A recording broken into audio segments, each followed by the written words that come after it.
Welcome back. Many sporting events have been cancelled or suspended as a result of the wild wind and rain. Practice in the V8 supercars was suspended but has now resumed.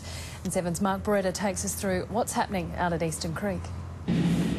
Well, Sam, just like everywhere else around Sydney, round 5 of the V8 Supercar Championship here at Eastern Creek has been affected by the rain today. The schedule has basically been thrown into disarray. We've had water washing across the circuit, and the V8 Supercar practice that was scheduled hasn't been able to happen so far. Fingers crossed it will happen this afternoon. But it's an important race for one local driver. James Courtney makes his debut here at Eastern Creek along with 6 other drivers who've never raced here before. James, you're a local boy. This weather's quite exceptional. It's not thrown you.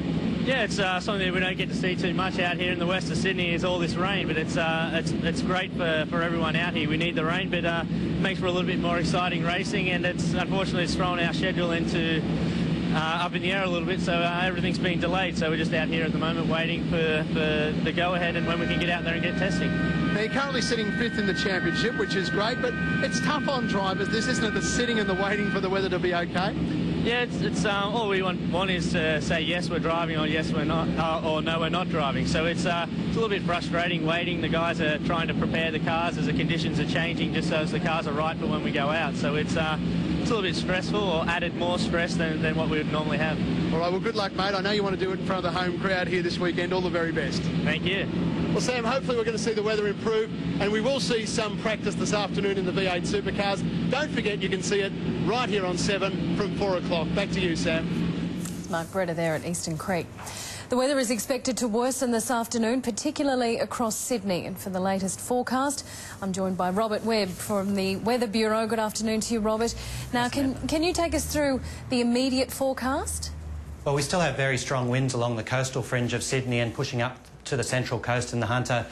Wind gusts in excess of 90 kilometres an hour, so still fairly hazardous conditions. The rainfall is continuing to fall, not as heavy as we've seen over the last 72 hours, but there's still heavy showers moving across Sydney and extending up into the Hunter Valley. OK, Robert, what sort of warnings are in place? Well, we have a severe weather warning out for local flash flooding, damaging winds and also dangerous surf. There are also a number of flood warnings, in particular a couple of minor flood warnings about the lower Hunter and moderate to major flooding for the Hunter River.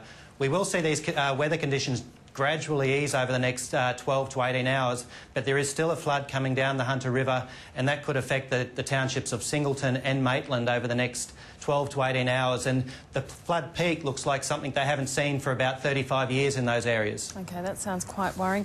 Robert, the $64 million question, is any of this rain actually falling in the catchment area in Warragamba Dam? In parts of the catchment area, certainly there have been falls over the last 24 hours of around the 60mm mark.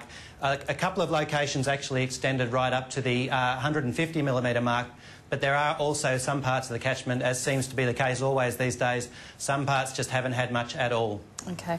Robert, have forecasters been surprised by the ferocity of this storm that struck the state? We've been watching this for quite a number of days now and trying to ramp things up towards the end of the week. It concerned us through the week, and in particular the day before it looked like it was going to be a particularly severe system. They're pretty rare systems, but they do happen in New South Wales, and this one came with both rain and wind, so a really dangerous situation and quite a terrible event. Absolutely, it sure has been. When are you expecting it to clear, Robert? I think over the next 12 to 18 hours we should see a real easing in the conditions. The shower activity will contract right back to the coast and the winds will continue to drop, but we still have the added hazard of that floodwater moving down the Hunter River. OK, hold tight for the weekend. Robert Webb, thanks very much for your time today. Pleasure. OK, after the break, a taste of what and who else is making news today.